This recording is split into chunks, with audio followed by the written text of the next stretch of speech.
Welcome to Teenmar news. నేను మీ వెంకటేష్. ఈరోజు మనతో పాటు national union journalist of India సభ్యులు కొప్పుల బుచ్చిరాములు పటేల్ గారు మనతో ఉన్నారు. నిజంగా జర్నలిస్టుల సమస్యల గురించి, జర్నలిస్టులకు ఏమేమి సమస్యలు ఉన్నాయి, గత ప్రభుత్వంలో జరిగిన అన్యాయం ఏంటిది, ఈ ప్రభుత్వంలో వీళ్ళు కోరుకుంటున్నది ఏంటిది అనేది తెలుసుకునే ప్రయత్నం చేద్దాం. నమస్తే అన్న. నమస్కారం అన్న. గత ప్రభుత్వంలో మీకు జరిగినది ఏంటిది అన్యాయం, ఈ ప్రభుత్వంలో మీరు కోరుకునేది ఏంటిది, అంటే జర్నలిస్టుల కష్టాలు ఏంటి ముందుగా వివరించండి. ముందుగా రాష్ట్ర ప్రజలకు మరియు నాతోటి జర్నలిస్టు మిత్రులందరికీ కూడా నూతన సంవత్సర శుభాకాంక్షలు తెలియజేస్తూ వారందరి కూడా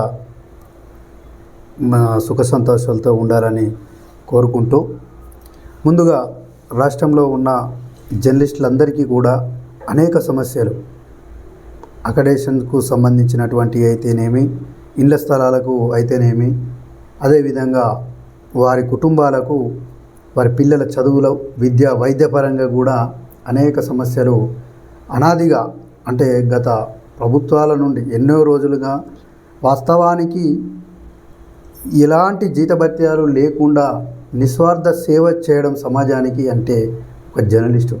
ఆ జర్నలిస్టుల ఇలా వారి కుటుంబాలు కొన్ని సందర్భాల్లో వీధిన పడవలసిన పరిస్థితులు కూడా ఎదురవుతున్నాయి. కాబట్టి అనేక సమస్యలు, జర్నలిస్టు ప్రజా సమస్యల మీద నిరంతరం పొద్దున లేచినప్పటి నుండి సాయంకాలం వరకు అనేక విధాలుగా ప్రజా సమస్యల మీద పోరాటం చేసి వారికి న్యాయం జరగాలి, ప్రతి పేదవారికి ప్రభుత్వ ఫలాలు అందాలనే ఒక ఆలోచనతోటి నిరంతరం కష్టపడి శ్రమజీవి ఒక జర్నలిస్టు. ఇతనికి కుటుంబ భద్రత ఈ ప్రభుత్వం కల్పించాలి.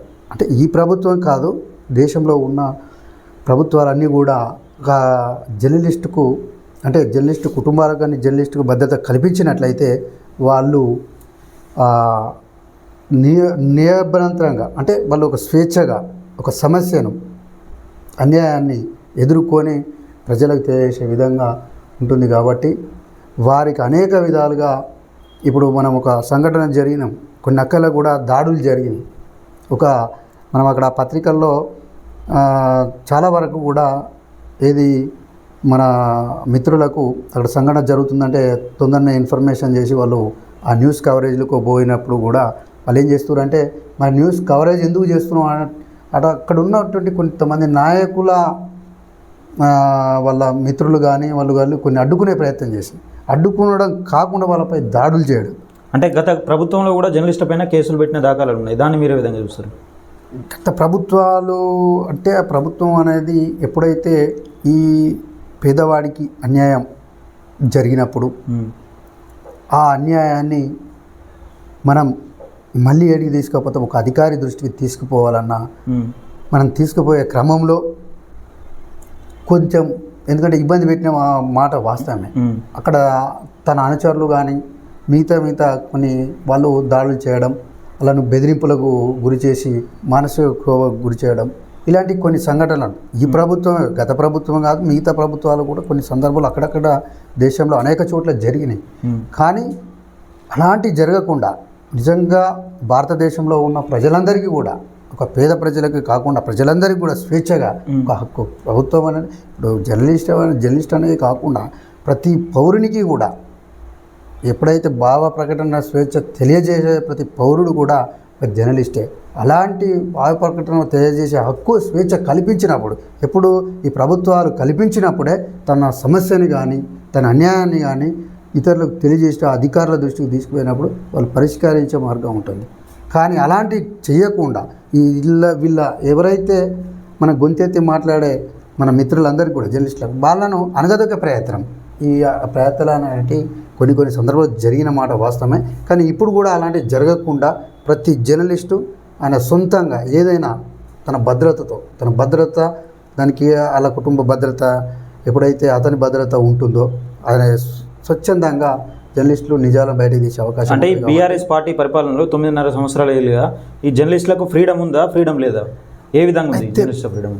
బీఆర్ఎస్ ప్రభుత్వం, తెలంగాణ రాష్ట్ర ప్రభుత్వం ఆ రోజు చాలామందికి కూడా కొన్ని సందర్భాల్లో ఏది జర్నలిస్టులకు ఇళ్ల స్థలాలు ఇస్తామని కొన్ని లెక్కల అంటే ఇవ్వడం జరిగింది. జర్నలిస్టులకు ఇచ్చిన హామీలు నెరవేర్చిందా పూర్తి స్థాయిలో? పూర్తి స్థాయిలో నెరవేర్చలేదు.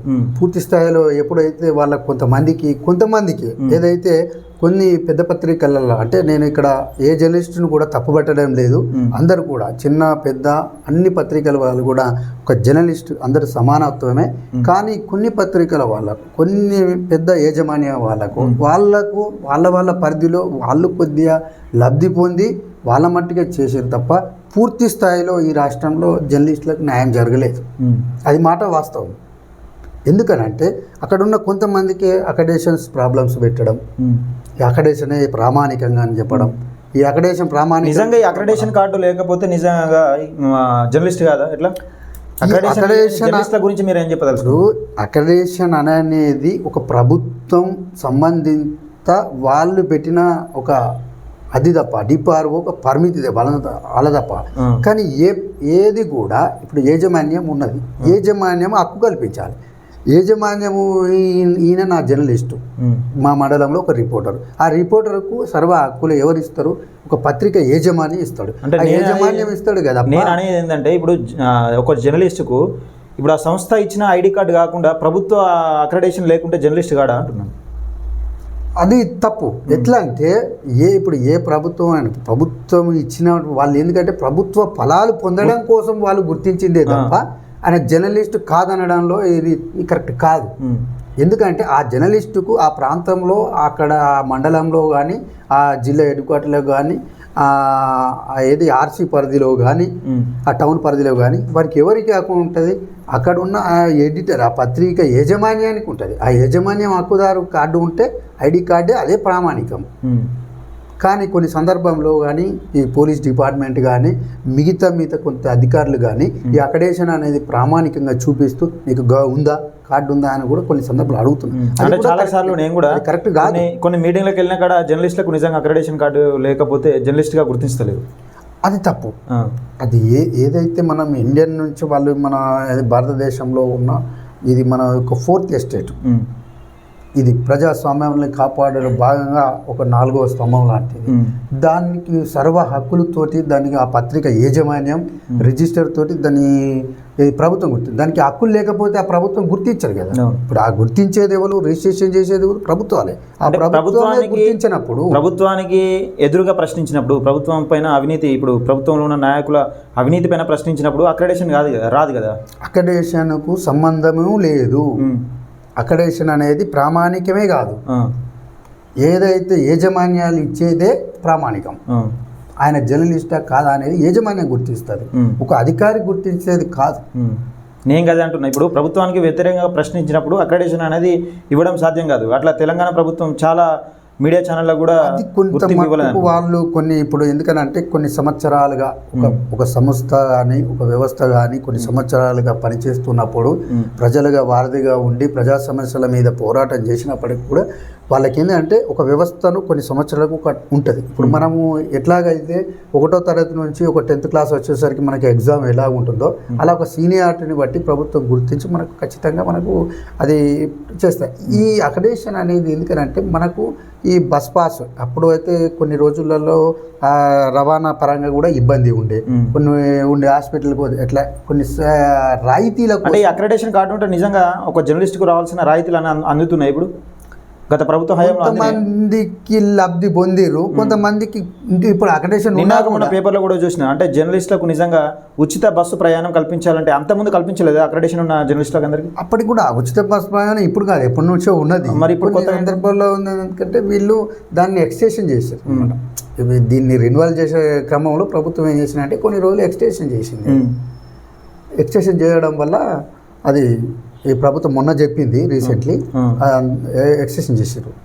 అయితే అది ఎప్పుడు కూడా ఈ అక్రెడిటేషన్ అనేది ప్రభుత్వం గుర్తింపు పొందింది అనేది మాత్రం అది ఏ జర్నలిస్ట్ కూడా వాళ్ళ యాజమాన్యం మటుకు వాళ్ళు ప్రభుత్వం నుంచే పొందే ఫలాల మటుకు తప్ప పనికొస్తుంది తప్ప అది ప్రామాణికం కాదు.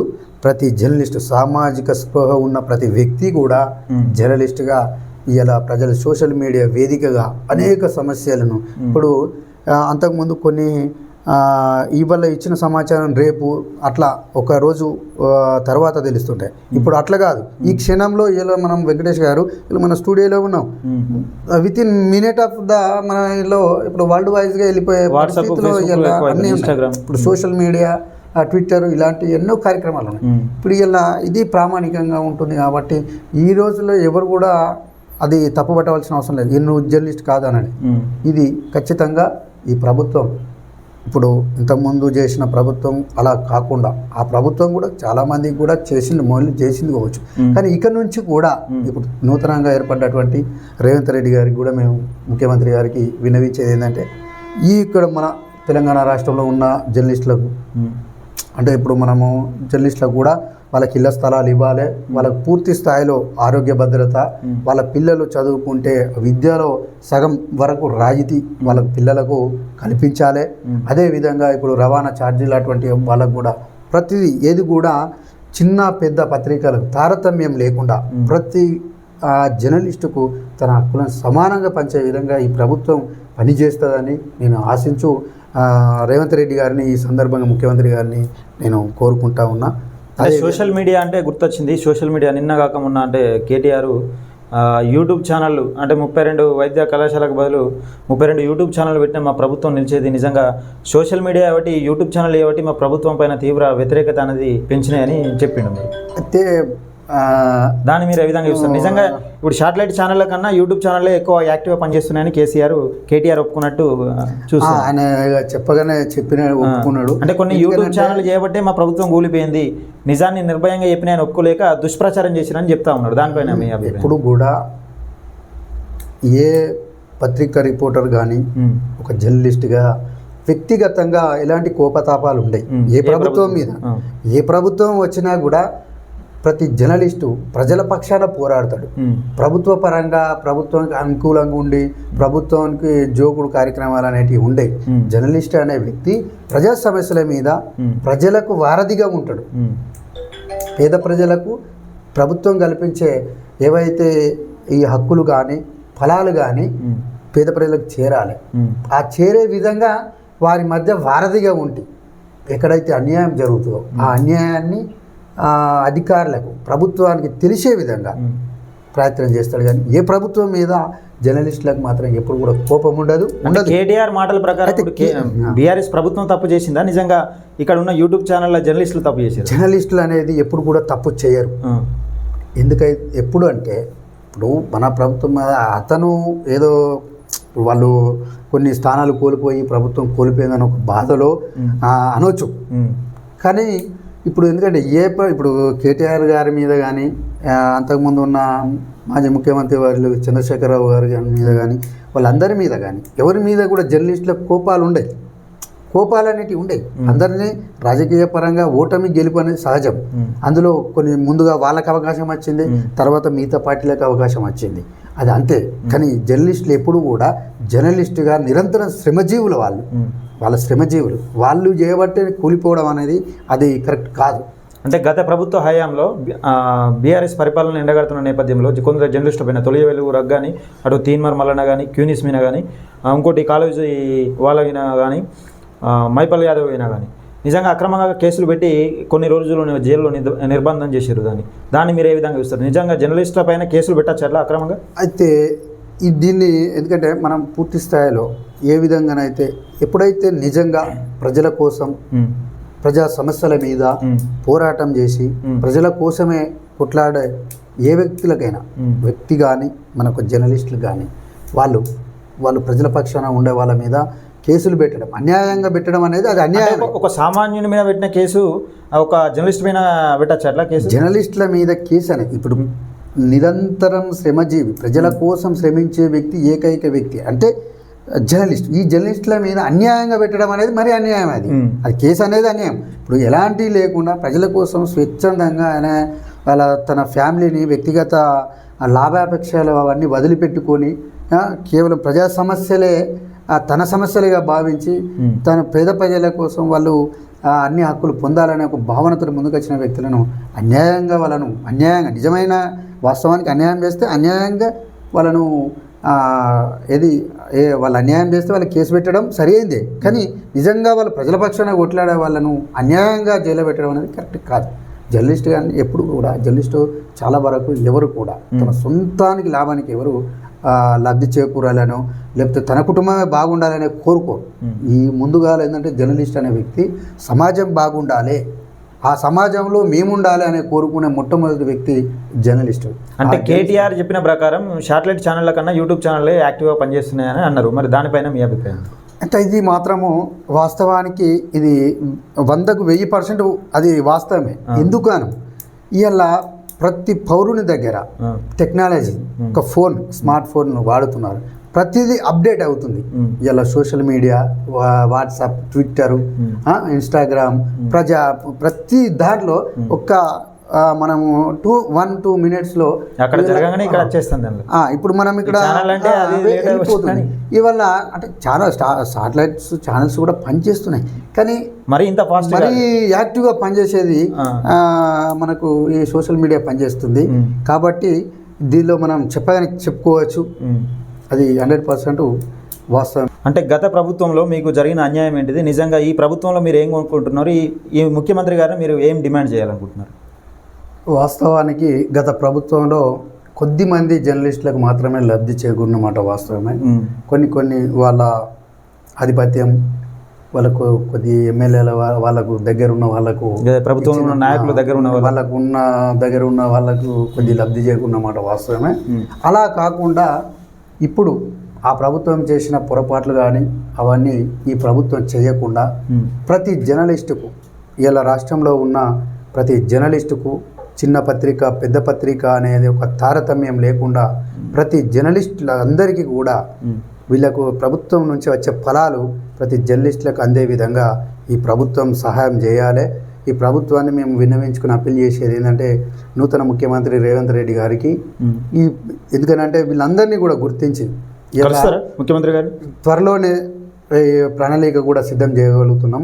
వారిని కలిసి ఈ జర్నలిస్టుల సమస్యలపై కూడా పోయి చెప్పడం జరుగుతుంది, వివరించడం జరుగుతుంది.